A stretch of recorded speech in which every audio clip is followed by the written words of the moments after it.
Sanibonani Doc. Kunjani baba? Siyaphila njani? Happy Africa Day.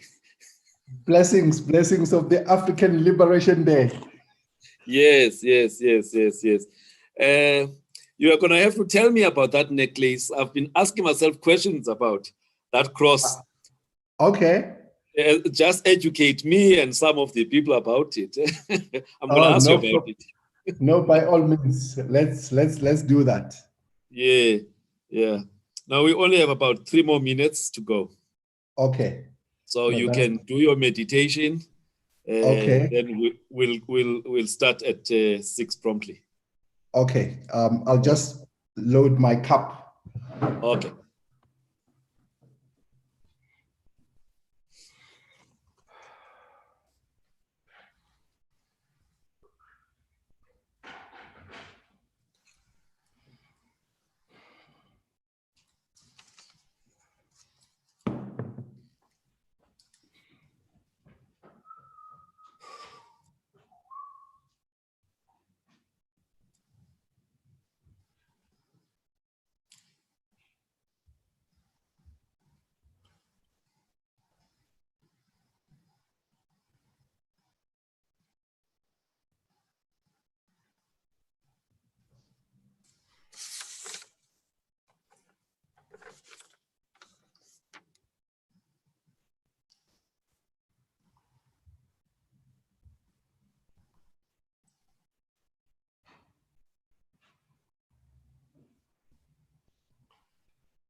Right. Good afternoon, ladies and gentlemen who have joined us via various social media platforms, Facebook, YouTube, Twitter, and also the Dr. Fundi platform. My name is Dr. Fundi Lanyati, and today it's Africa Day. So being Africa Day, we could not have chosen a more appropriate topic for today, which is to talk about African indigenous knowledge systems. So to help us with that discussion, we have got our special guest, Dr. Ankh Shrupeka Chabalala. He is the National Director of Indigenous Knowledge-Based Technology Innovations Unit of the South African Department of Science and Technology, recently changed to be called Department of Science and Innovation. He's a medical scientist with special interest in research, in development and innovation of African natural medicines, cosmeceuticals, nutraceuticals, health infusions, and technology transfer for socio-economic development. He's very passionate in ancient but scientific African and Afro-Asian healing arts. He is an African medicine practitioner. He's going to tell us more about that. He qualified with an MSc from the University of Pretoria, Masters in Public Health from Tsinghua University, and a PhD in Technology Innovation from the Da Vinci Institute of Technology. He serves on a number of bodies, one of those being the South African Health Products Regulatory Authority. He also is in the Ministerial Advisory and President's Master Plan Committees on Medical Cannabis. Previously, he was with the National Department of Health, and during that time, he acted as the World Health Organization focal point on integrated disease surveillance and response in South Africa. So, welcome, Dr. Tshabalala. Thank you. Thank you so much for this invitation. We missed the other one a couple of weeks ago, so I'm really happy to be here today on a very special day indeed. Yes, sometimes, the bigger guy upstairs has a plan which we may not always understand.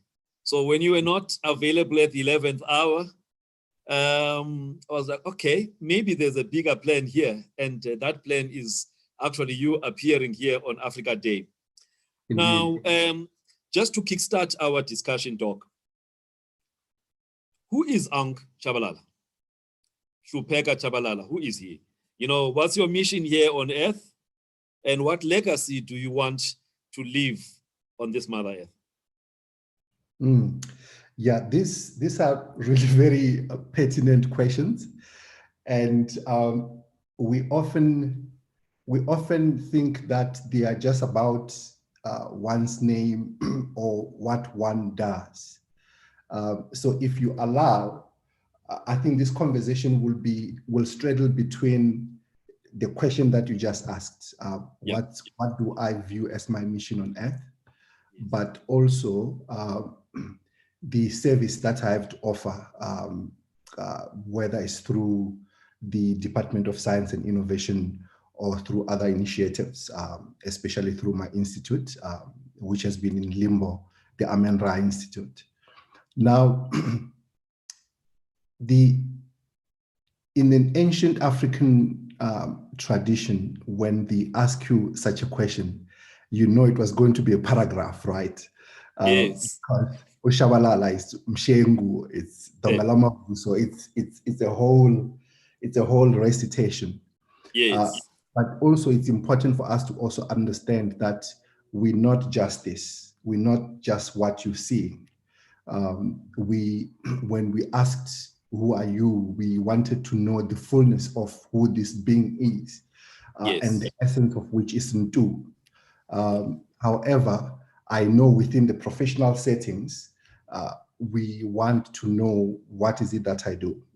You have already indicated. Yes, actually, I'm asking you as an African. Today, you are not apologetic about being African. Indeed. So tell us about you as an African. Yeah. So yes, I'm the son of Fambisa Queen Hlungwani Tshabalala. She was a healer, and my father, his name was Magesi Tshabalala.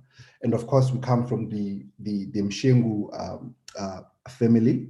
Grew up in Limpopo. That's my home. However, as you know, all the Tshabalalas, we are Ngwane. We're all Swati. My purpose on earth, really, I feel I'm here to offer the fruits of consciousness. And in my definition of what consciousness is the essence of who we are, but it's also the supreme being, as we call it in two. I feel that the legacy that I'm here to leave is really to tap it into this in two and source out the blueprints, the natural blueprints which we can then use and systematize to build material systems on Earth, but systems that are lasting. And in this case, I'm interested in ancient African sciences, which can be today labeled as modern sciences. However, I of course lean more to the Bantu, what we call Bantu cosmologies, Yes. and also the ancient teachings of our ancestors, especially the early dynastic periods of ancient Egypt, which we call Tawi or Kemet. So my interest, as you read, it's really more in establishing institutions, healing arts institutions, including innovation systems, educational systems, and economic systems. So my work on Earth would like to then source all these blueprints, which can be used for governance, for economics, for social development, for science, for innovation, for education. That's my interest, that's my passion. Yeah, lovely. So when you say you are an African medicine practitioner, what do you mean? Yeah, this is a very good question, especially because we're talking in English, and you will know that these foreign languages, when it comes to us, they were also designed to denigrate our professions, so to say, Yes. including who we are. So by African medicine practitioner, it's what in our language we'll say inyanga or isangoma. Okay. I'm just a young sangoma or young nyanga. I don't like using the term traditional in English because of the notion that is around the term traditional. Wherever you hear traditional, often it's something that is backward, it's something that is not evolving, it's not something that is systematic. So in other countries, you don't hear them using these kind of words, especially when you translate back into their languages. Like I studied epidemiology and public health, both in the Western world, in London and in China. In China, when what they call their medicine, they call it Zhongyi, because China is Zhongguo, the central world. So their medicine is the medicine of the central world. If you go to the Indians, whether in the north or in the south, they will say our medicine is Ayurveda or Siddha. Yes, Ayurveda. You know, they don't even if you're reading about that in an English text, they call it Ayurveda or Siddha. You go to the Arabic world, they'll call it Unani.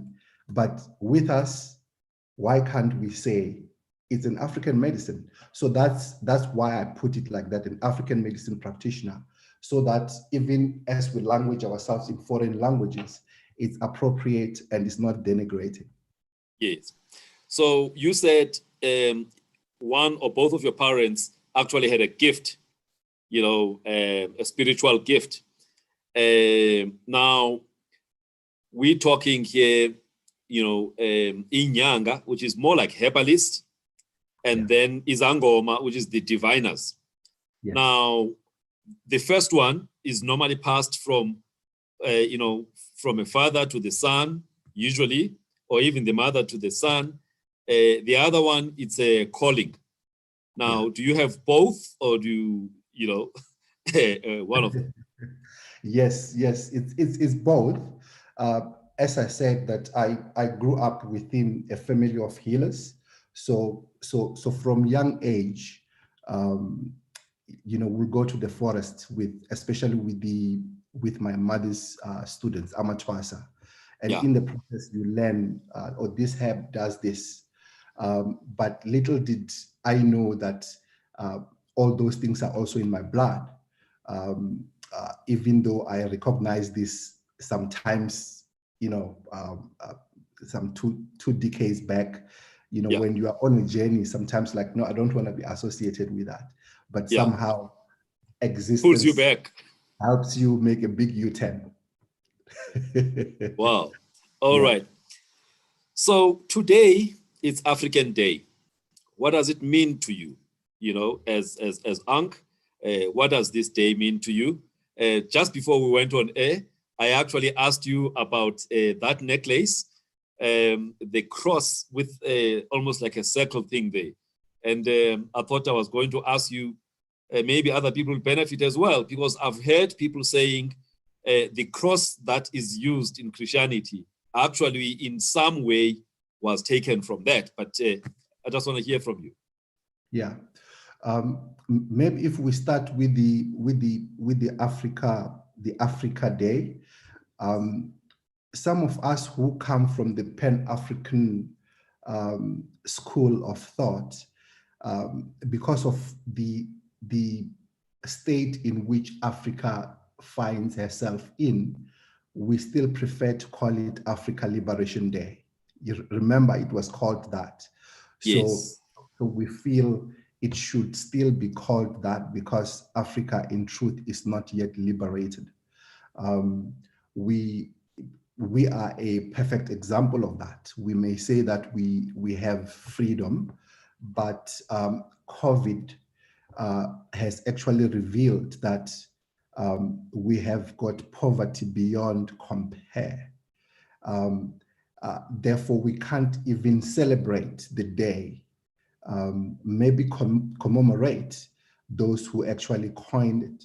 So for me, this day, I woke up, I was sharing with a friend of mine, the director of the Scientific Research Council of Jamaica, Dr. Cliff Riley. We're just having a conversation comparing notes. And I was saying, I woke up this morning and just thinking about one tune of one great Jamaican freedom fighter. His name was Peter Tosh, and the tune was called Ain't Gonna Give It Up. And in the lyrics, he talks about the fact that, we're seeing poverty, we're seeing inequality, apartheid is still there.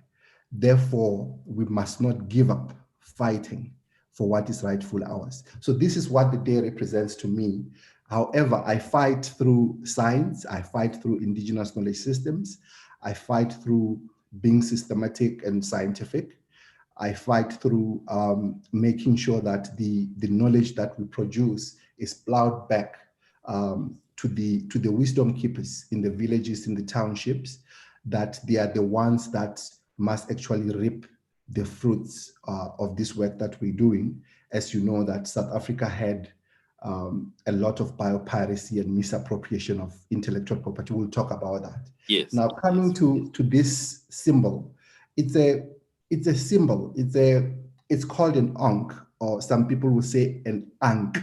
It depends on where you're coming from. But if you read the Metunete, what we call the hieroglyphics, if you can read that ancient language, you will realize that there are certain ways of pronouncing those words. It's simply a sound vibration.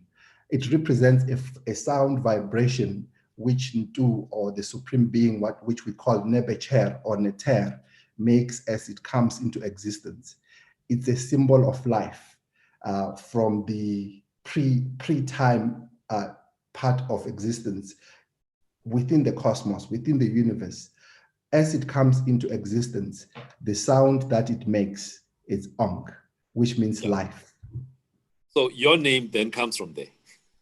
One of my names comes from this one. So I'm an initiate of the various ancient Egyptian spiritual systems, and part of it, as you'll know, even in all African system, when you go for initiation, when you come back, you've got a different name. So one of my names of the initiations that I undertook is Ankh Kemsma'a. So Ankh is the central part of that name. So now, last year sometime, between the 23rd and the 25th of October, there was a big conference which was held in Venda, Sibasa, which was the 5th African Association for the Study of Indigenous Knowledge Systems.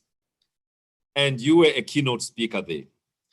And one of the things that, the Vice Chancellor of Univen said was Indigenous knowledge systems as an agent of decolonization and transformation for socio-economic development. Now, I came across this thing. Now, do you share his views? It's Dr. Bernard Ntambeleni. Yeah. Do you share his views that, IKS can be an agent of decolonization and transformation? Definitely. We're no longer talking about the fact whether it can be, it is. And we're demonstrating that. There is no way in which we can progress as Africans if we use the systems of the colonizers, whether through the educational system and within the system which I work, the innovation system, or even the economic system. All these systems are designed to downpress, to oppress us.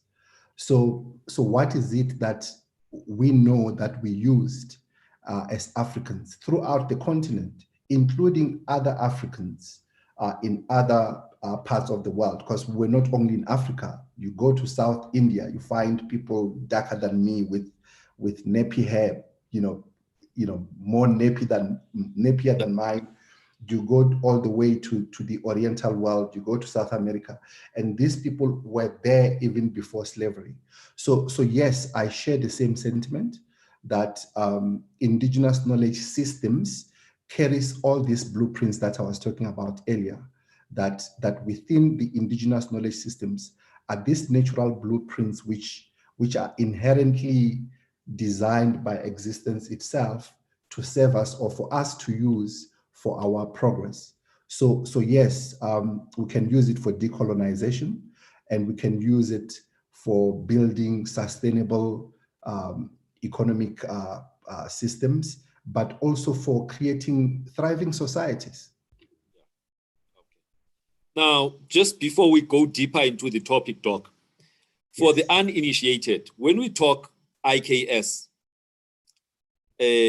what are we talking about? Because I'm sure this is bigger than just talking, indigenous medicines and stuff. I'm sure it's a broader concept. So just help us understand that, especially somebody maybe who's hearing this for the first time. Yeah. Well, IKS is, of course, an acronym for Indigenous Knowledge Systems. Often you will hear me say African Knowledge Systems. For the very same reason of saying African medicines. However, our elder scholars, Obaba, Sirote, and others who actually pioneered this, they called it indigenous knowledge systems. And those of us who are a little bit younger, we also tend to be a little, we digress a little bit. So I prefer to call it African knowledge system because it's not only one system, it's many systems. It really talks to the to the various ways in which our ancestors created and produced knowledge, whether this knowledge was produced through both contextual and conceptual frameworking as they experienced existence. You'll find these things in proverbs and figure of speech and things like that. Yeah. But also you find it in their inventions and their innovations as they experimented with the elemental worlds, whether it was for them organizing themselves into communities, into royalties in terms of governance, whether in terms of family structures, food, how to come up with agricultural practices. So it's a knowledge system which you can be inspired by existence itself, your own imagination, your own thinking, but also it is experiential. There are those who like to say that, oh, it's oral. I differ. I vehemently differ, because we are taught, and we're told, I guess you were taught just like myself, Doc, that civilization started down the River Nile. The earliest civilizations started down the River Nile, and we were made to recite these things. And where is the River Nile? And it is in the River Nile that you find some of the initial, or maybe first, intelligible forms of writing, meaning that it is in the River Nile, it's in the Nile Valley that we used symbol to distill words into meaning. Yes. So whilst it can be passed on orally, we had all these forms of symbols, in our clothes, at home when they decorate, the mothers decorate their houses. There are all these symbols which we could read. Baba Mutwa writes in Indaba, My Children, that all those African symbols that you see in the villages, any competent wisdom keeper knew what those things meant, and messages were actually sent from one village to another through sticks, through baskets, engraved in those things, all these symbols, which were messages from one village to another. So that's what indigenous knowledge systems is. Okay. And in the same conference where you were talking, I think there was a mention of Aim Hatep and Merit Ta, who were some great innovators 5,000 years ago in Egypt. Yes, there's actually a book chapter I just completed. It was actually accepted to be published by the United Nations. So I tell that story in full, in like 15, 20 pages. What I demonstrated in Venda was that there are so many ways in which you can demonstrate that there was a relationship between the Africans of the South and the early Egyptians. So when you go to the temples of ancient Egypt, where I go almost every year. That's where I go for pilgrimage. You will see externally the phenotype. You can see the early Egyptians look like me and you. However, with modern science, we managed to then, because we preserved our ancestors, you see, we preserved them in the form of mummies. So you can then take a piece of the mummy and then splice it and find out what kind of haplogroup, what kind of markers when it comes to genetic relationships. So the haplogroups of the early pharaohs and their people, including the 10 to the 11, 12 dynasties, 18th dynasty, 25th, 26th dynasties. These are like the golden times in ancient Egypt. Those mummies, when you compare their DNA, it's between 96 and 100% similar to us in the South. Our haplogroup is called E1B1A, and these people had the same genetic marker, which is E1B1A. So now someone may ask, who are those people that are in Egypt? Those people are Arabs and people from Turkey. Their genetic marker is J, and they may have some mix with the R or U, meaning that these are the genetic markers of the people from the Mediterranean and also from Europe. But the original people were the same as the Bantu people. So Imhotep was maybe the oldest documented physician. So he was a medical doctor. He was a healer, but he was not only that. He was a mathematician.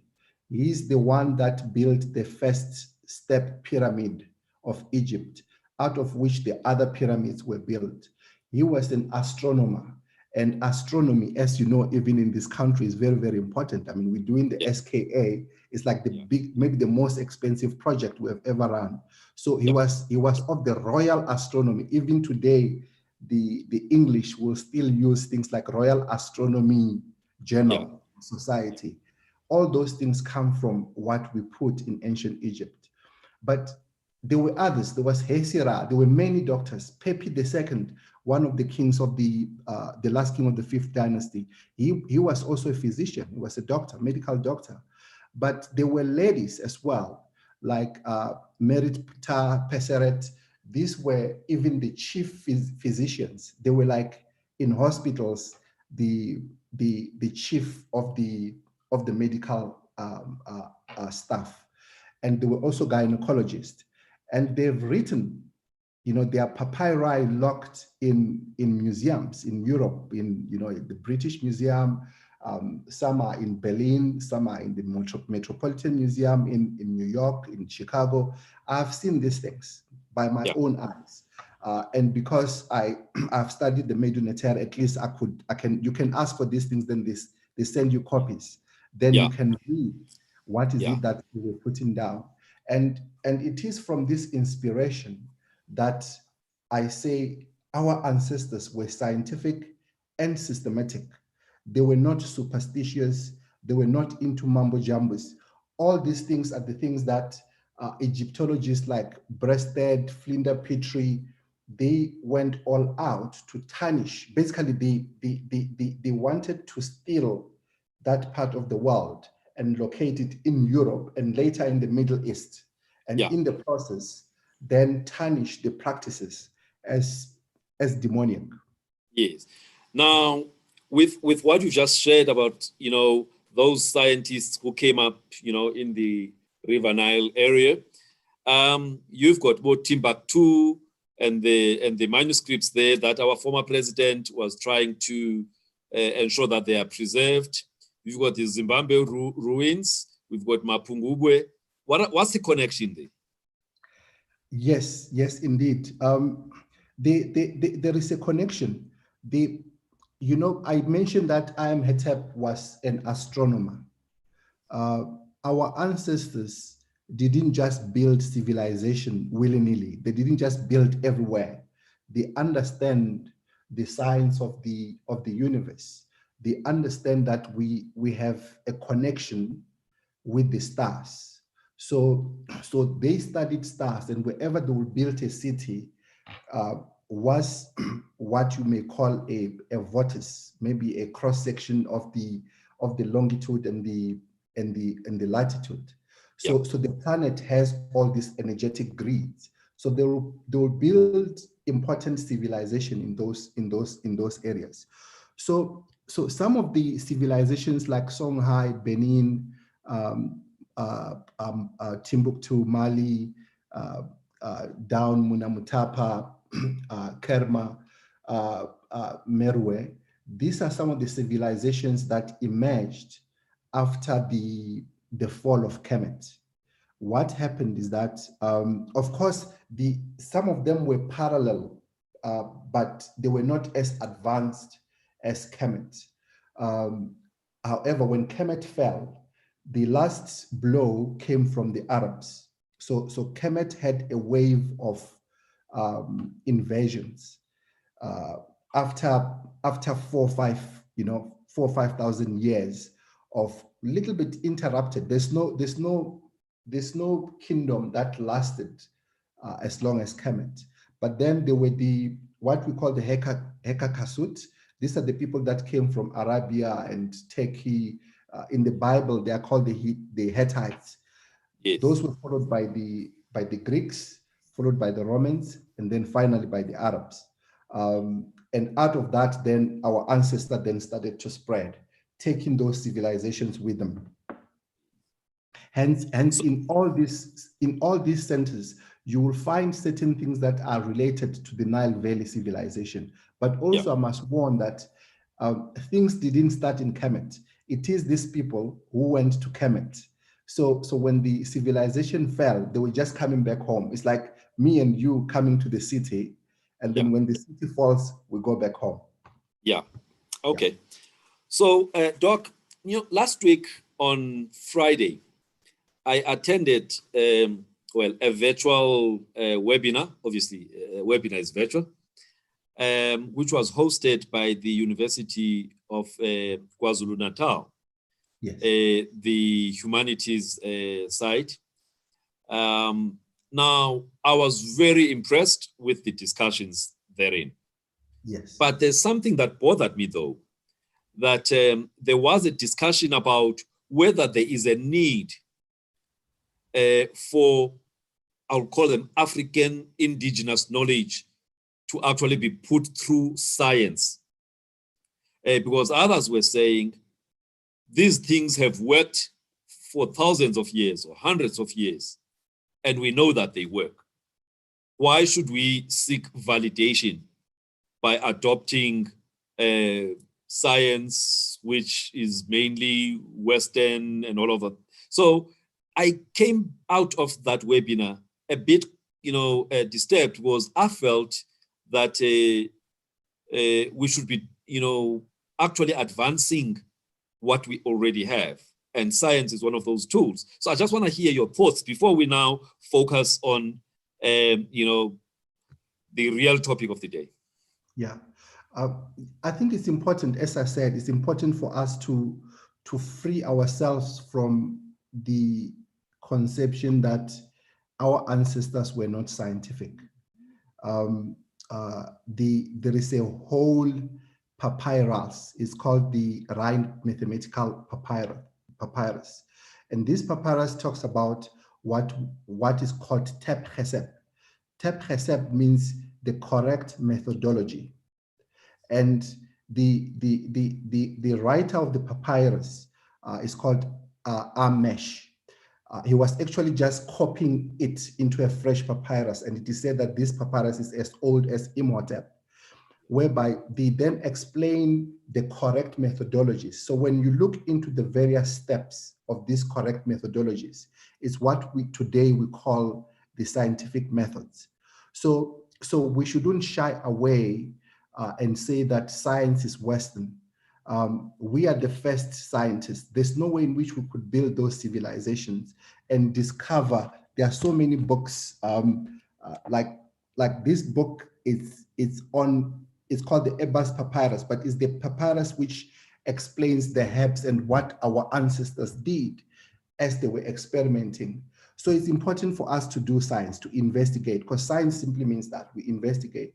However, there are things that the African nations, together with the healers, have agreed over the years, that there are things that we know. For example, there are diseases that we know, and there are also herbs that we know over millennia that this herb is good for this disease. But also there are new diseases. We can't just say, I can't just trust that because there's a new disease, someone will simply say, oh, this works. I mean, I received thousands of requests, Doc, everyone saying that their medicine is killing corona. Yeah. So there are spaces where we need to do research, especially when we have new diseases, or where the formulations are new, are not known. We need to investigate those things. But key, it's really safety. Research must be done to look into safety, not because the plants may be poisonous themselves. The problem may be because the plant was picked next to the road where a car, broke down and there is oil. So if someone, picks up that herb, there will be heavy metals, and those metals may cause problems. Or other communities, people don't have toilets, so we use the jungle, the forest, as our, our ablution spaces. So you may find that there is fecal matter contamination. So part of the science is to look into those kind of stuff. Quality is very important. So I don't think that we need to shy away. We just need to advance our view of what science is, especially how we do science. Yes, there may be those who are averse to the Cartesian, the Western narrow, logical type science, but we developing new research methodologies as our ancestors beckoned us to do. So we need to decolonize science and then come up with research methodologies which are appropriate to us. And that's what we do with our group of scientists. So what insights can you share quickly around, we call it the way of Ntu and science of knowing? Now this is the essence. This is where then we find these blueprints. This is where then we can then develop new research methods. The science of Ntu, as I said, Ntu is consciousness, which then holds the potential of the blueprints through which we can then create whatever we want to create. So within Ntu, it's the concept of time space, it's the concept of the kingdoms, the various, whether it's animals, the animate and the inanimate, is the modes of nature, water, fire, earth. It's time space, but also it's Ntu, it's Umuntu itself, me and you as the primary functionaries through which existence, the supreme being, experiences itself. If you are Christian, you will know that we are created in the likeness and image. That's basically what Ntu is. To us, Ntu is everything, meaning that we see the supreme being in everything. So out of it, there is the concept of Ubuntu. That's the way itself. And in Ubuntu, that's where we then start to understand the processes of analysis, of syllogistic logic type of thinking, the congregative type of thinking, but also the holistic, what we call the integral or holistic way of thinking. So the way we do science, we use everything. Our model is called Ubuntu-based bioinnovation model, which is holistic, which is integral, which is inclusive, because it takes care of the blind spots. Yeah. So is that what you mean when you talk about science of Ubuntu and Ubuntu of science? So by the Ubuntu of science, what I'm saying is that the type of science that we have today has got no face. Good example, you can see, you put a bunch of A-rated scientists, they start scratching each other like cats. There's no Ubuntu there because immediately there is egos. Yes. But the type of Ubuntu of science that we introduce is that before we could even talk indigenous knowledge and science, we talk Ubuntu. What are our values here? The fact that you have a PhD and someone is a healer doesn't mean that you have different knowledge. Knowledge is knowledge, period. So respect, honor, love, sharing becomes the common ground. That's the science of Ubuntu. The Ubuntu of science. But the science of Ubuntu, I'm simply saying that Ubuntu is scientific, as I've been explaining. There are processes of doing science based on Ubuntu. Yes. All right. Earlier, you talked about stolen legacy and misappropriation of heritage of Africans. And in the very webinar that I was part of, there was that sentiment that so much of our IKS has been stolen and not credited. It was patented, somewhere in other continents, and it has left Africa poorer. Yes.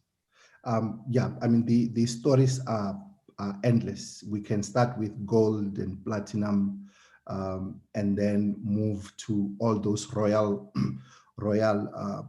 paraphernalia. Today we can go to the knowledge systems, Pelagonium. Basically, it's a lot. But if one is looking for a good example, if you go to the museums of Europe, you really find nothing that belongs to them. And the biggest museums carry African heritage, the papyrus, the statues, the arts, more than anybody, more than the Indians, more than the Chinese, whether it's in Berlin, in France, in the British Museum, as I said, Brooklyn, Metropolitan, all of them are carrying our heritage and our knowledge. So that's what I mean by stolen legacy. But moreover, they even stole our professions. You are a physician yourself, and you are forced to recite the so-called Hippocratic oath. And who was he? He was from the school of course, but he studied in Egypt. He studied medicine in Egypt. Even those cosmologies that he was using of hot and cold, wet and dry, all those cosmologies are based on the African archetypes. Thales, mathematics, Pythagoras, all studied in Egypt. Even their history, the so-called father of history, Herodotus, he went as far as the Sudan, and he talks about how advanced these people are. This is what I'm talking about, that it's a stolen legacy, but it's a different level. It's the intangible and the tangible. All right. Now, one of the things I picked up was some facts that you shared in one of the presentations, that South Africa is the third most biodiverse country in the world, with about 5,000 out of 24,000 medicinal plant species. And that is actually our competitive advantage as South Africa. Yes. So can you just expand a little bit on that? Because I want us now to focus on the unit that you are heading within DSI, and what is it that is doing in terms of trying to ensure that there's better research around this biodiverse, riches of this country. Yeah. So these are our resources that actually the 5,000 that I'm talking about is the 5,000 that we have done research on. So there is a lot that we don't know. And I'm just talking individual plants, imagine in combination. So if you take this rich biodiversity and our unique indigenous knowledge, which you don't find anywhere else in the world, and our scientific and innovation capacity, and the emerging political will, if you merge these two, you will realize that what is stopping us from being the number 3 country with a plant-based manufacturing industry of medicines. We still buy our medicines from Europe. The Chinese were the second with their biodiversity, but they've been kicked by the Indonesians. Brazil is still number 1 because of the Amazon. Only China has huge companies, huge industries on their Chinese medicine. There is a province in China called Chengdu.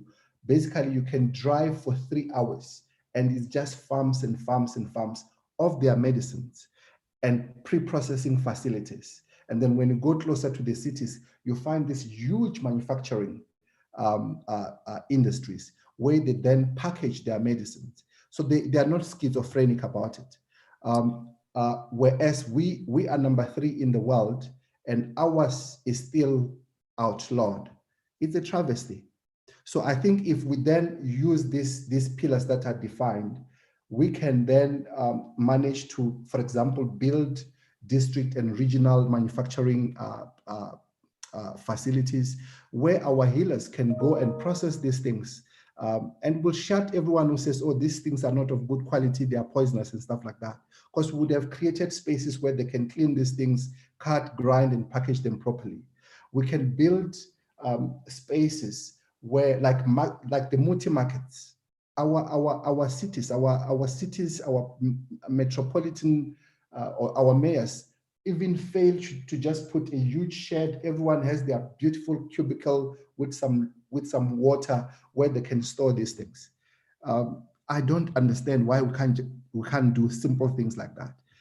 I'm kind of like handcuffed because I'm in the Department of Science and Technology. So I can't do everything, but I ask for what I call the great experiment, to do everything from ideation to commercialization. And I'm happy that our Director General, Dr. Njwaha, allowed me to do that, so that we demonstrate that we can work with healers and they become part of the system. We do research, we create products, we train them as entrepreneurs, they own the companies and the farms and the processing facilities. That's the idea that I was seeing. That's the idea. So what policy or strategy, are you guys following as that IKS unit there? Yeah, there is an act now. We're governed by the IKS policy since 2004, but now it is an act, it's a law. So that's what guides us. And we don't thumb suck laws, there's consultation. But also there are other strategies from the Department of Environment, which looked into access and benefit sharing, those regulations, the aspect of the bioeconomy strategy. And of course, the central one is the National Development Policy.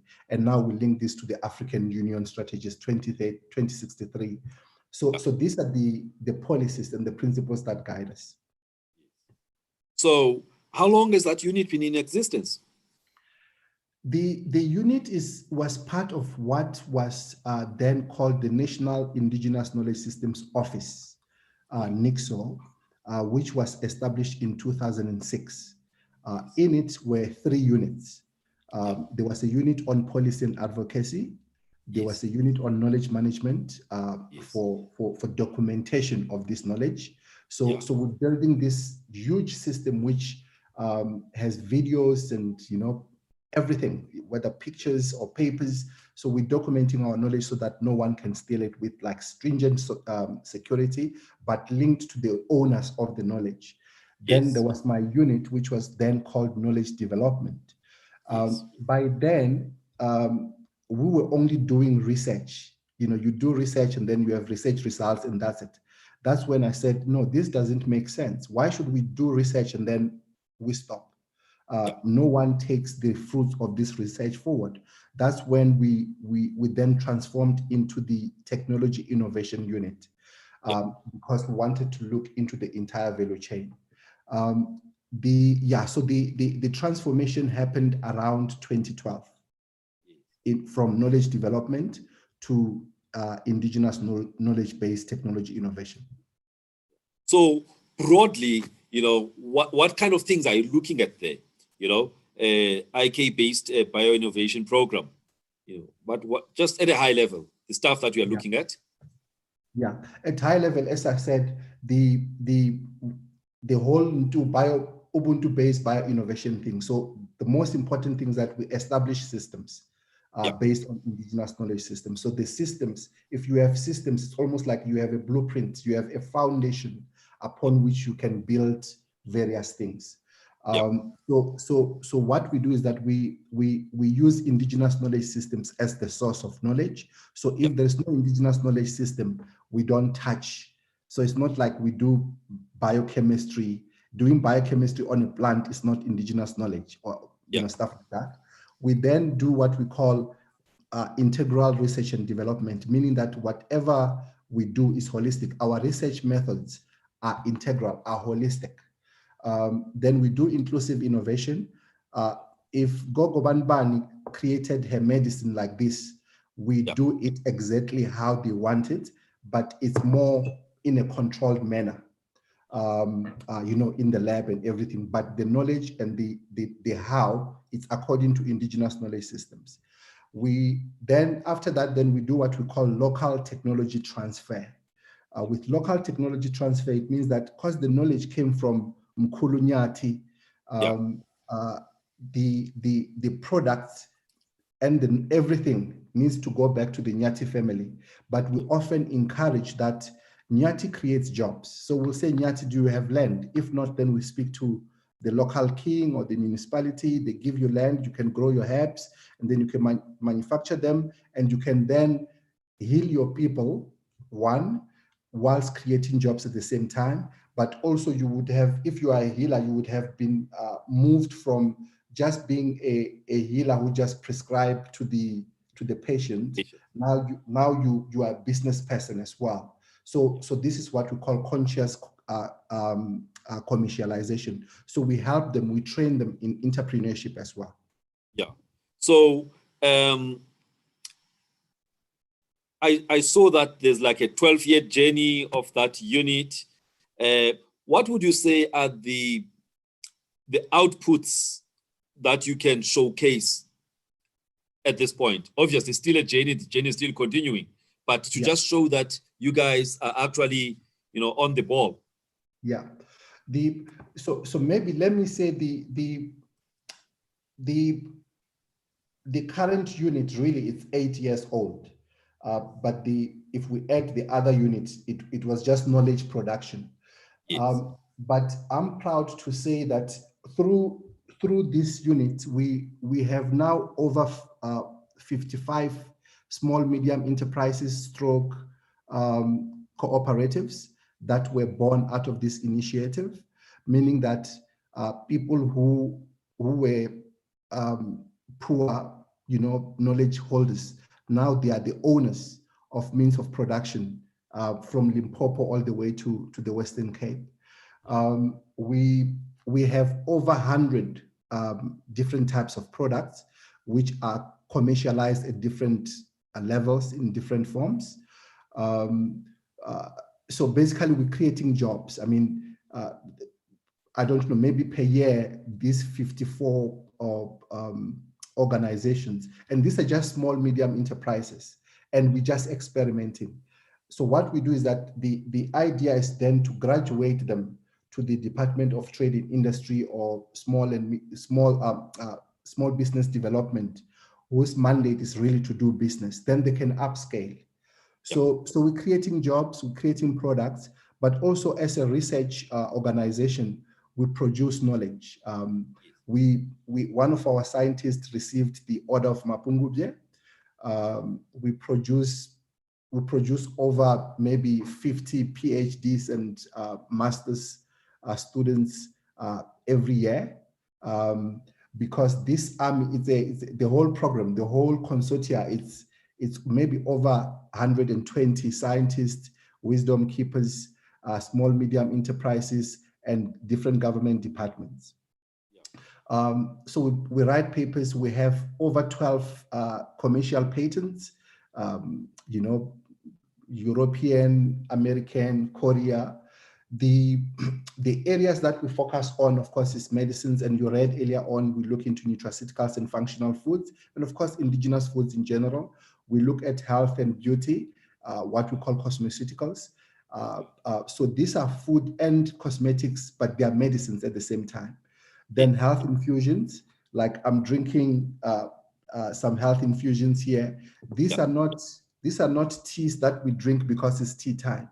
These are infusions and beverages that you drink for a reason. Maybe it's an anti-cholesterol, it's anti-diabetic, it's anti-hypertensive, it's good for your skin, for all those reasons. But then we also have a group of experts that support the healers with technology transfer, entrepreneurship, and commercialization.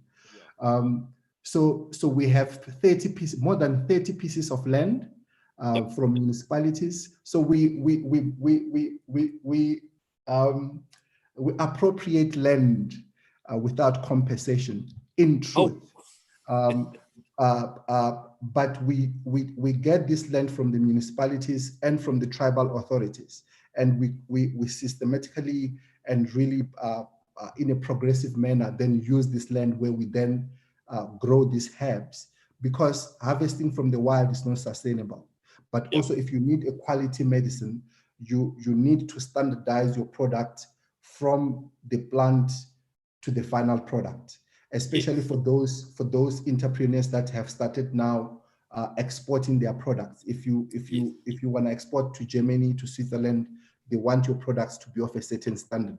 So that standardization must start from the agro process, from the cultivation. Yeah. What else? Yeah. So on the medicines part, but I'm quite interested there. Obviously, after the whole issue about Madagascar and their CVO, so I'm interested to know what successes has your unit had in terms of producing, products that are of medicinal value in maybe conditions like diabetes or TB or things like those. Just, can you gloat a little bit about some stuff that has been proven through science that it actually works? And the follow-up question to that is your comment around the Madagascar CVO, and what would it take for them to also have a product that will not be questioned in terms of both efficacy and safety? Yeah, I think talking to the medicines, I'll talk about the products, but also the challenges, so that the listeners appreciate the problems around medicines in particular. Now, you will know when it comes to medicines, we have medicines for, let's say, in infectious diseases. It will be a medicine that will kill the microorganism, whether they are antiviral, antibacterial, antifungal, but also there are medicines that are immune modulators, meaning that they help build the immune system. So these are the two streams that we use often. But also medicines could come as a health stroke food supplement. Now the health food supplement, it's easy to register with the regulators. It's easy for them to pass because the requirements are very low. And we're talking about high level stuff. But with the medicines, in this country, we don't have a regulator for African medicines per se, like a dedicated unit and committees that then look into African medicines according to its philosophies and cosmologies. Like, for example, if you want to register a Chinese medicine, you should be able to say this medicine is good for the heart yin of this or the spleen yin. It will increase your fire. It will decrease your waters. The same thing with the Ayurveda. They've got a philosophy around that. We don't have those official committees or units, but we're working on that with SAPRA at the moment. However, we've done work on anti-diabetic medicines all the way to observational trials, anti-hypertensive. We've done work on tuberculosis. We've done work on immune modulation related to immunocompromised or deficiency, things like lupus, HIV/AIDS. We've done work on various types of cancers. And some of these medicines are being commercialized. The ones that are not registered because of these challenges are being commercialized as health supplements or food supplements, because our medicines can also be our food, and our food can also be our medicines. We had to come up with ways in which our people can then commercialize their products. As we said, these things have been, all our products go through toxicity checks, go through safety checks, they go through quality. So they are designed together with the healers according to certain standards, especially for those who want to export outside the country. But also, if you want to put your product in Discam or Clicks, they will demand that it be of a certain quality, or else they don't want to be tarnished by a low quality product. But even yourself, I'm really impressed by the healers that we work with, because now they are appreciating this, because you can demonstrate to them that if the medicine is packaged like this instead of a Coca-Cola bottle, or a newspaper, or a newspaper, all those things. So and you even write, you demonstrate, in here it was a mixture of 1, 2, 3, and these are the this is so many grams and stuff like that. And we work with the South African Bureau of Standards. They are part of the consortia. So we take our healers and wisdom keepers through what we call a design clinic. Yeah. So they understand their product and why it needs to be packaged in a particular manner. Then we take them through 6 months of training in entrepreneurship. Then they understand the product, they understand marketing, they understand their finances, they understand everything that have to do with business. Like this, then we elevate and advance our people through science, which is theirs, is their heritage. Yes. All right. Yeah. So you guys are doing a lot of work, obviously. Now, what I've also picked up then is that a number of tertiary institutions, institutions of technology, we call them universities of technology or something like that, or universities are actually doing a lot of great work, which could, one can say it falls within IKS.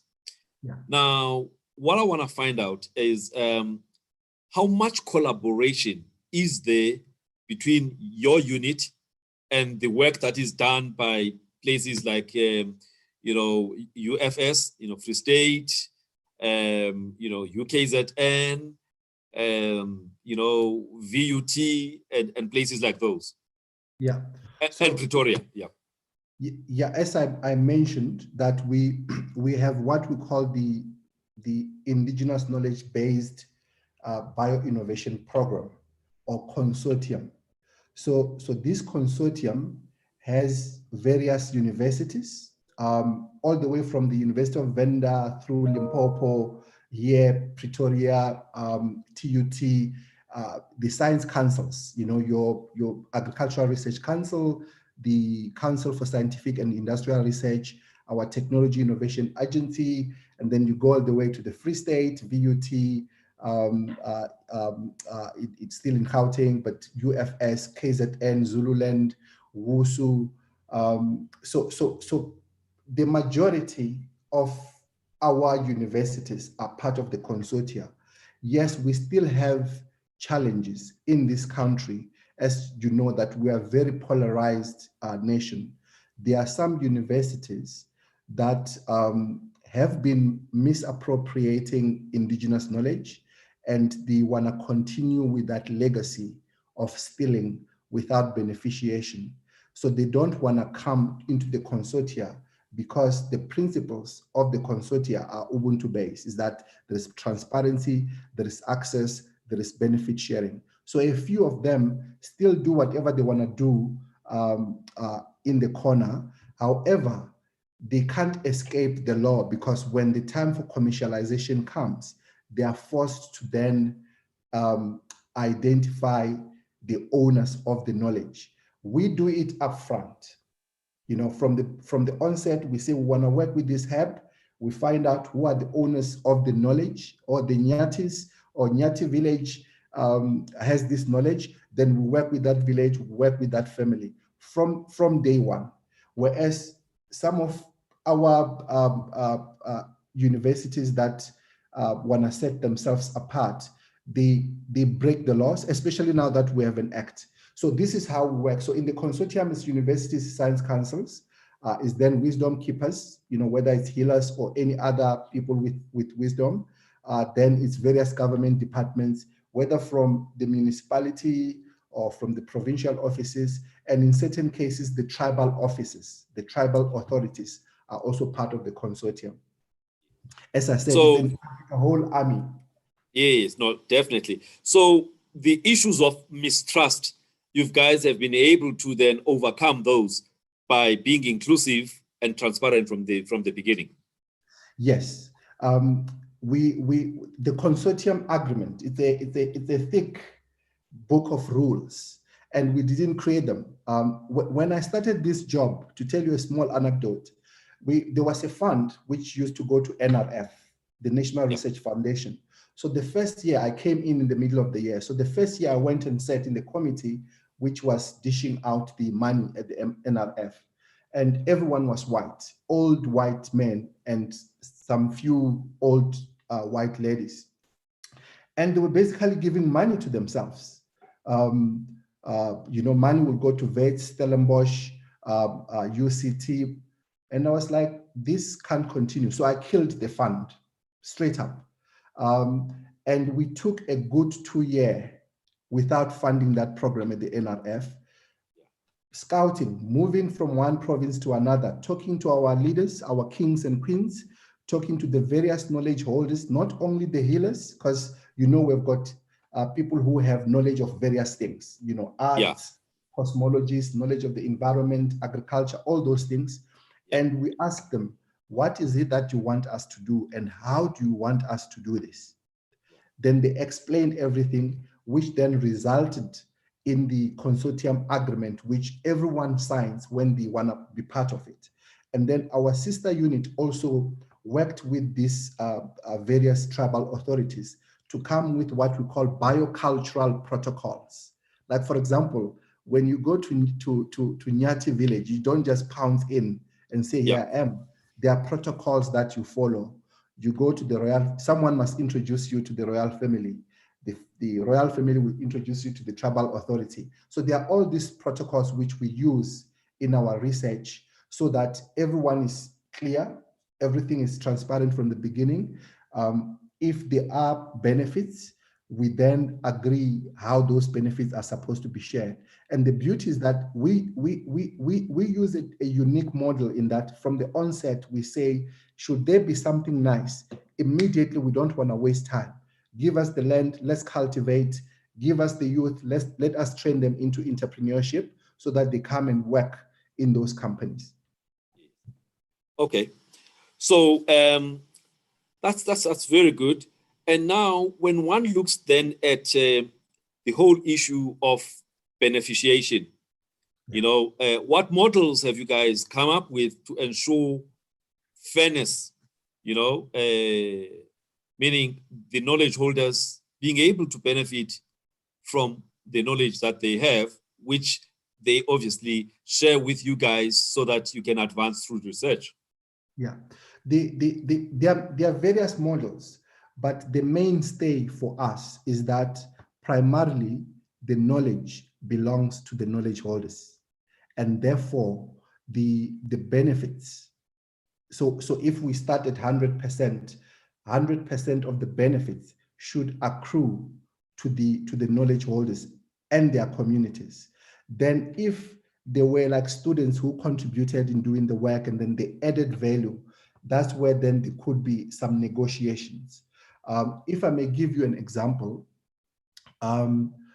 we spun out a small company called GreenX, but students demonstrated the new way of extracting the essence, whole essence, without using alcohol.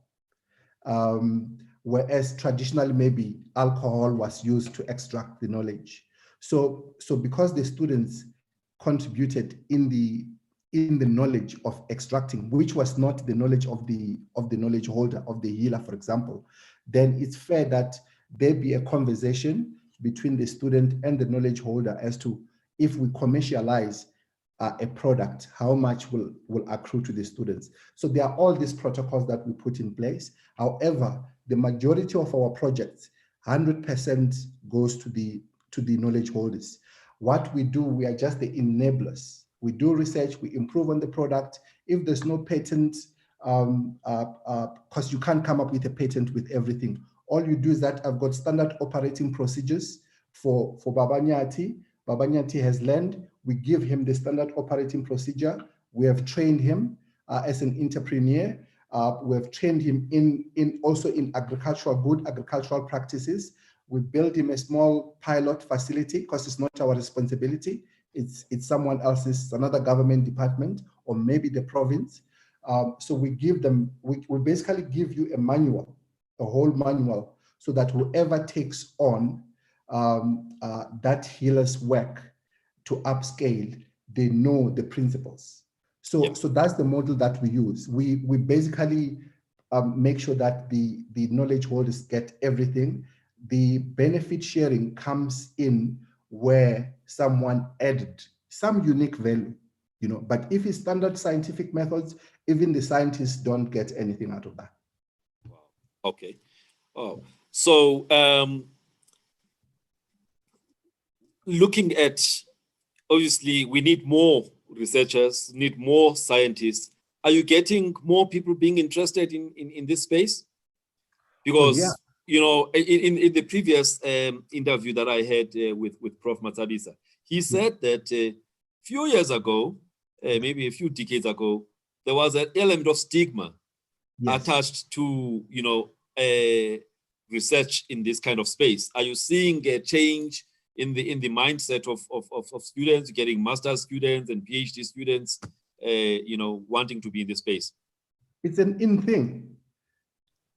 IKS, wow. IKS in biosciences is an in thing, is the thing. We do it in different ways. When I was still working in the knowledge development, I was responsible for the team that that designed a degree. We call it the Bachelor of Indigenous Knowledge Systems. And this Bachelor of Indigenous Knowledge Systems has got various streams: innovation, health, agriculture, environment, arts, law, and it's still going to expand. And actually now we're talking about then taking the stream of health and then making it a degree in, you know, like what the Chinese and the Indians do.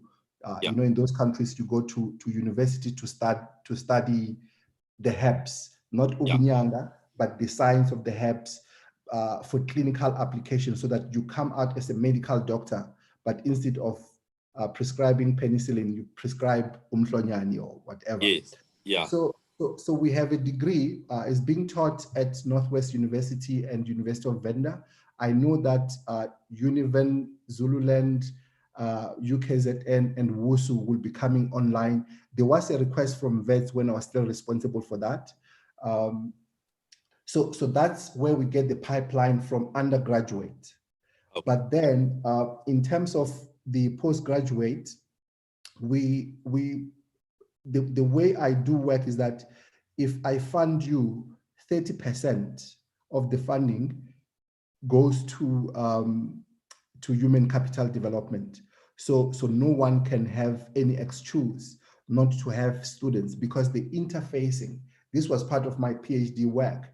My argument is that the interfacing of ancient knowledge systems and modern sciences happens inside a student.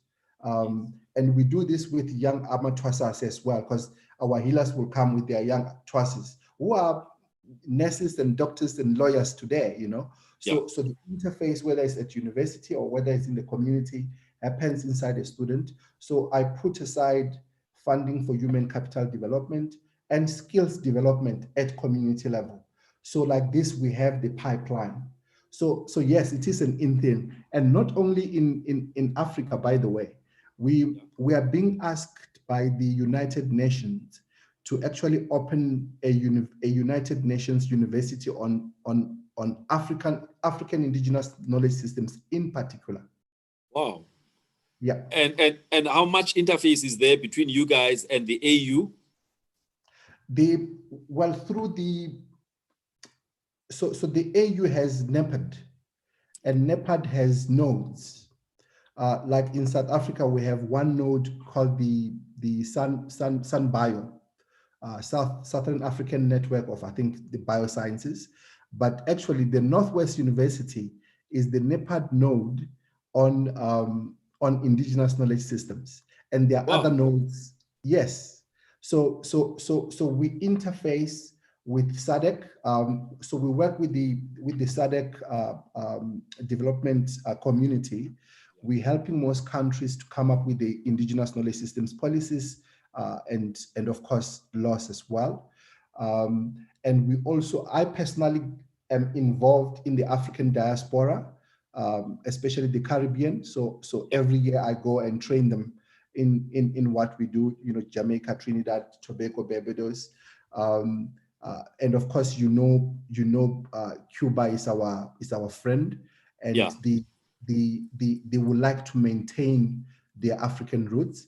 And recently we're approached by Brazil, Ecuador, Colombia, because there's a lot of African communities in those countries. So from the innovation aspect, I'm the one that then links South Africa with those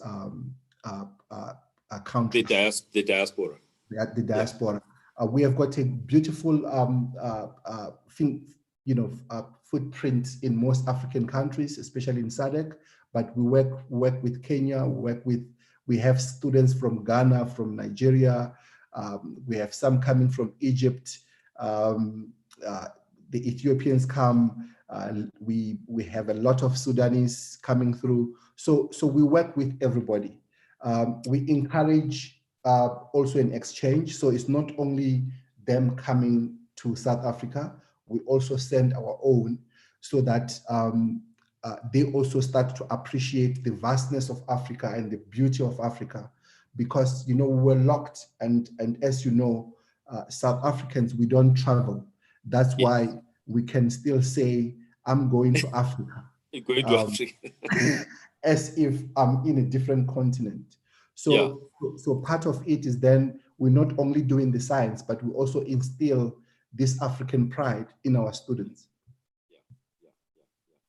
So, wow, it's a lot of stuff that you guys are working on. Now, Madagascar, CVO.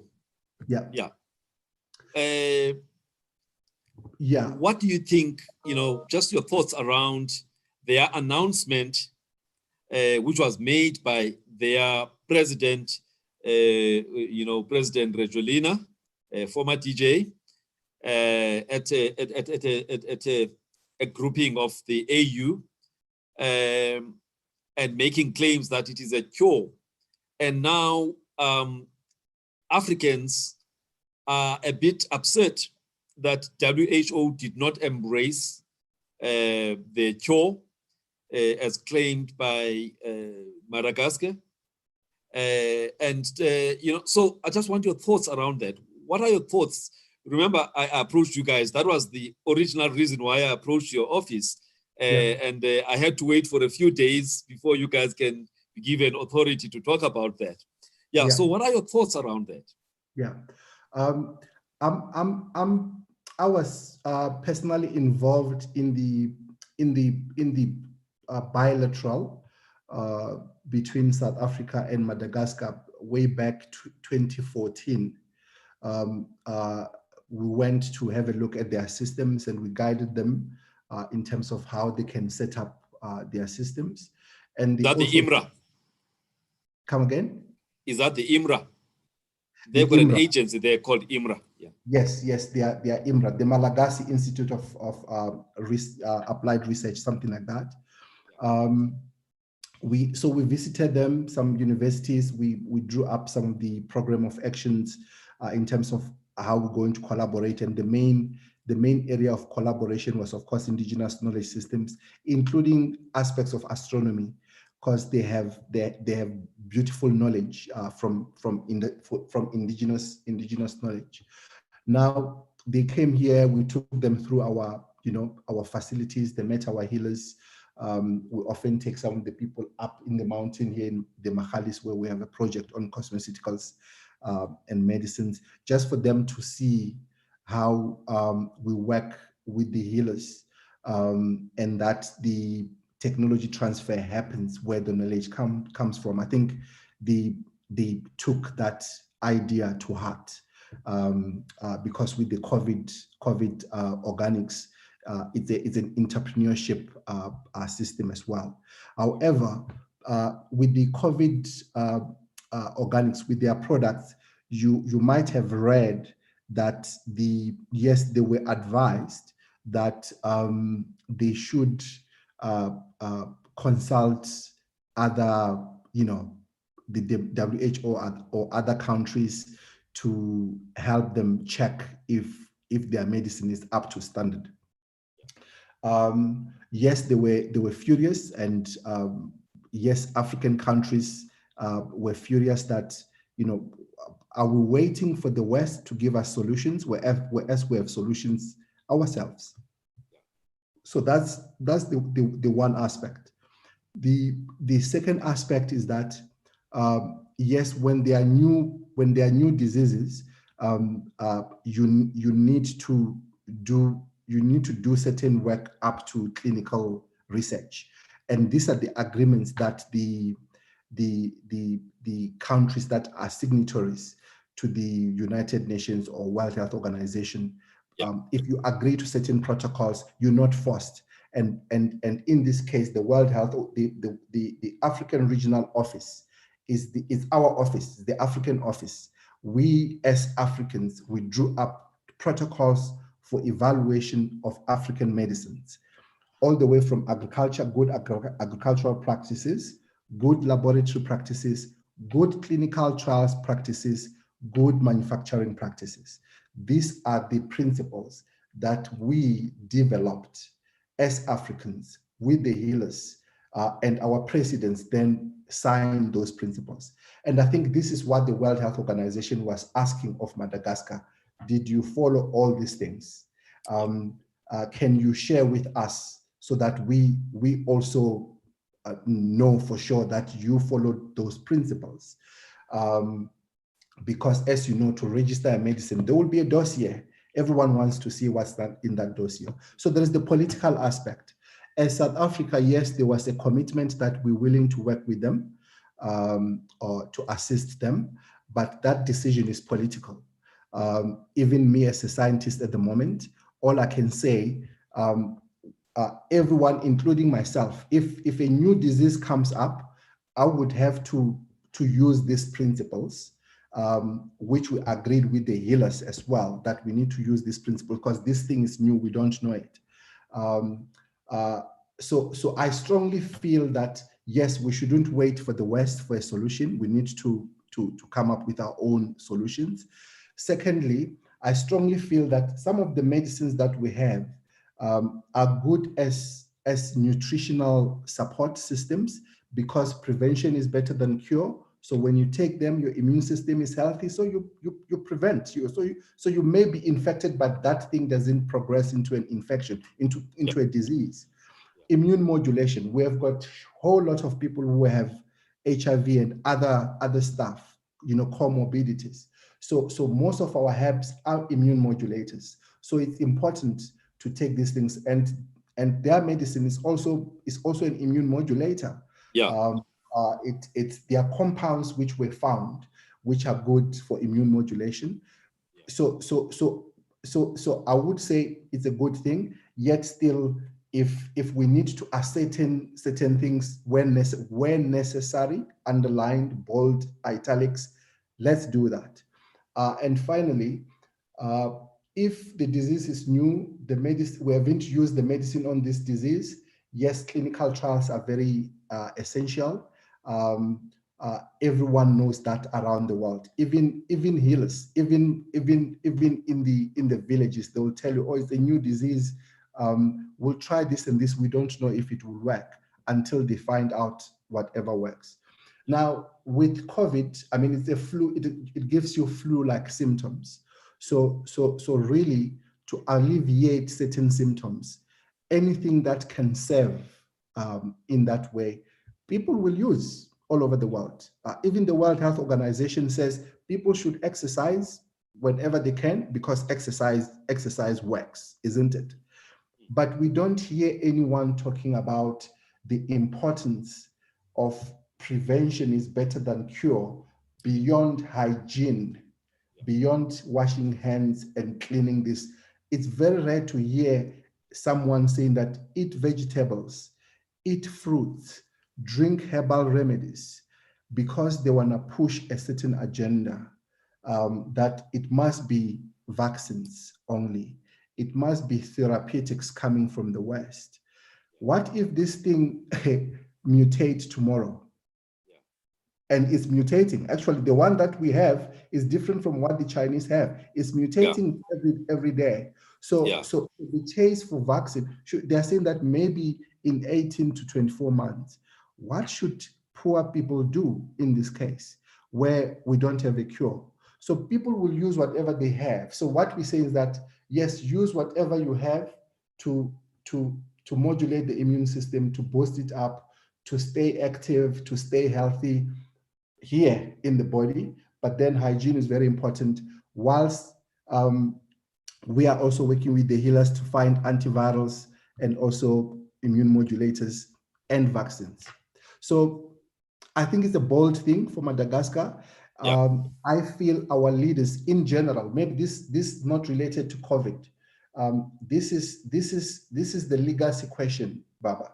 I feel we need bold leaders to declare that if South Africa is the third most biodiverse country, imagine if we link Zimbabwe and DRC Congo and Ethiopia and Egypt. No country, maybe the second country, Brazil, will come number 17. Yeah. Because if we were to consider the entire African biodiversity, the entire African knowledge systems, and the human capital, all these young scientists that we have on the continent, why don't we have a single pharmaceutical industry in this continent?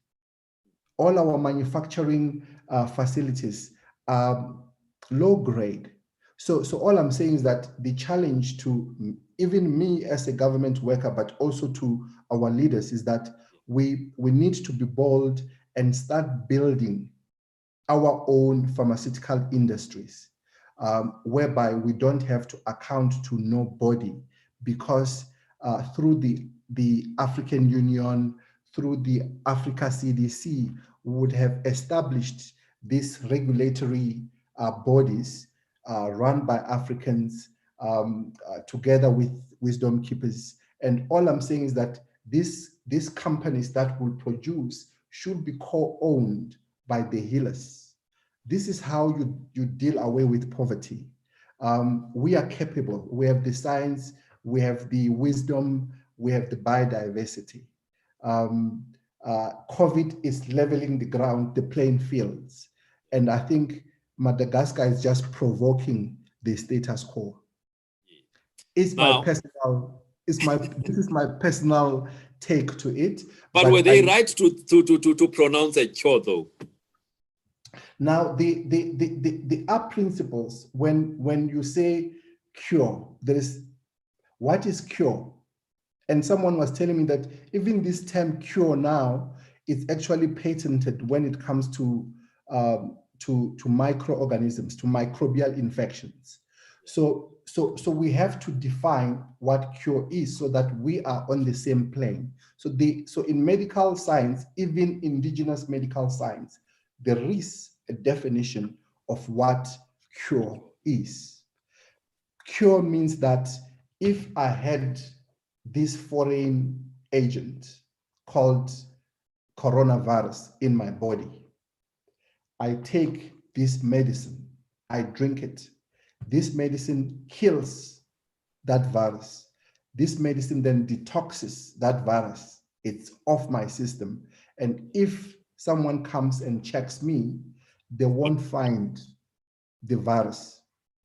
And to do that, to ascertain that, you need to design your study in such a way that you have a big enough, what we call study population, meaning that you need to have a lot of people who are suffering from the same disease and who are drinking the same thing. Now, when COVID organics came out, I don't know how many cases Madagascar had. That's why it was about 20 cases. It only had 20 cases. Only 20 cases. I'm saying in the CVO study. Oh, they worked with 20 cases. About 20. Yeah. So now with clinical studies where you're determining efficacy, you need a bigger sample size so that you can confidently say that indeed my medicine is responsible for curing people. The challenge with COVID organics is that, with coronavirus, is that it can resolve itself very easily. So yes. in your study, in science we have what we call inclusion criteria. Yeah. So you will need to know how many men, how many women, but what is their age? And we know that if you are younger, it's easy for the body to fight this thing. So when you're doing clinical trials also, you need to then have comparative medicines, or it could be a placebo, it could be just a sweet. Yeah. For you to know for sure that if you took a group of people with COVID and you give them organics, COVID organics, and then you have another group of COVID patients, you give them another product, you follow them over time under same conditions, under same controlled situations, then this helps you ascertain for sure that your medicine is the one that really cured the disease, not the power of the mind, which is important in indigenous knowledge systems, don't get me wrong, or the other medicines. So I think these are the things that within the scientific fields, people are asking these questions, that there are things that we agreed as Africans as well, that when you do medical science on using indigenous knowledge and traditional medicines, these are some of the things that you need to do. And if your study falls short, then we start doubting whether indeed it is the medicine that cured. Now, no one can, I would say no one should blame Madagascar until they see the data. Yes. No one should make a pronouncement. So the pronouncement that I'm making is just generic medical science on African medicines stuff. But until the Malagasy people say, this is how this where the plants come from, good agricultural practices, this is our safety and toxicity studies, our preclinical sciences, these are our clinical trials at whatever phase 1, 2, or 3, and these are our good manufacturing practices. If we haven't seen all this, we can't blame them. Every country is sovereign. We're seeing Trump popping in hydrochloroquine, even though his own scientist says don't use it. Actually, there'll be a paper from Professor Matsabisa coming out, which is accepted by one of the top-ranking journals, especially on microbial resistance type stuff, the problems that result from antimicrobial medicines. It's accepted to be a feature paper, which we're publishing. They are doing all these things. They are popping these things. Just last week, a whole bunch of medicines went through OR Tambo airport of hydrochloroquine. Yes. No one is saying anything. It's definitely not in the country not to be prescribed. Someone is prescribing it, but no one is saying anything. So these are the issues. This is the fight that the South and the North need to start engaging on. All I'm saying is that we need to rise up, do good science, so that we don't have to be dependent on anybody. Last question. We've gone over time. You come from Limpopo, right? Yes. Now, North Transvaal, there is this thing called Mpesu. Yes. Have you heard of Mpesu? Oh, yes. The plant. Yes. Yeah. I want you to just talk. Has there been any research done on Mpesu and its properties on assisting guys with erectile dysfunctions? Yeah, aphrodisiac erectile dysfunction. Well, there are many herbs. It's not only one herb. Okay. There are many herbs that may also be classified as Mpesu, but there is a particular tree which is called Mpesu. Yeah, unfortunately, there hasn't been good studies that were done. the University of Venda, a certain Professor Chisikawe, we encouraged him to have a look at it, but it was just lab work. And I think depending on where they harvested it, there was just heavy metal, so they dropped it. So when I asked them, where did you get it? Maybe probably by the roadside. I said, of course, because cars are passing by. Don't buy it from guys who are selling it by the roadside. Go and dig it. But then erectile dysfunction hasn't been priority. As you know, in health, HIV, TB, malaria, cancer, diabetes. Exactly. Yeah. But then I started asking my scientists to then start looking into that. Not only in Peso. I mean, there are herbs from everywhere. In Zululand, they have their own herbs. Limpopo has its own. The Basotho, the Botswana in the northwest, they also have their own. So it's some of the things that we say. Let's see if we can find wisdom keepers where we can, be organized and research it. Okay. It's coming. All right. No.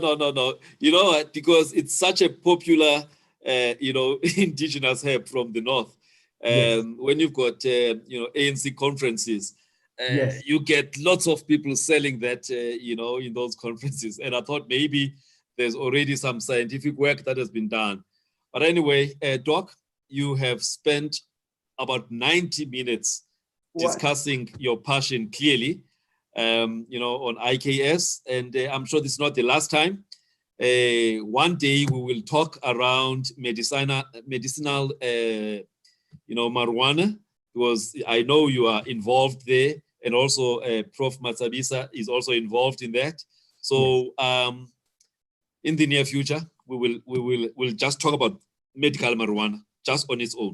No problem. See, what wisdom can we gain from you guys on that area. But for now, I think I need to thank you for availing yourself. You are a very busy man, and I was crossing fingers that today you don't get the minister calling you, for an urgent meeting, because I really wanted us to do this show on Africa Day. So I'm very happy that nothing happened, and you've been able to generously share with our viewers, the history. We spent about 20, 30 minutes just about the history, of IKS and Africa, which I thought was important.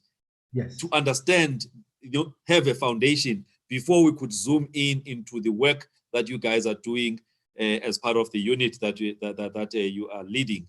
So I hope those people who managed to stay for this long duration, they really got information that they have not got anywhere. One thing, though, I want to say is that I would like to see more, you guys talking more about the good stuff that you are doing there. Because when I looked at some of the products that you've come up with, that has now hit the shelves, in nutraceuticals, cosmeceuticals, and infusions and whatever. I mean, it's very good stuff, and we need to make noise about them because they've gone through the scientific rigor, and people need to know about them so that they can make informed choices when they go and buy this stuff, from the health shops, So it's just a comment to say, government departments tend to have a lot of good stuff, but they don't talk about it. And this is one area where I feel DST or DSI has to make noise, because you guys are actually, solving the problem and addressing historical issues as well. I mean, you're getting land back, you're helping people to develop, co-ops and business ventures. You are giving them business knowledge. So there's so much that you're doing, and may you continue to do the great work. And I will touch base again. So I want to thank you for the last time. Thank you so much, Doc. Really okay, thanks, Doc. And thank you to our viewers.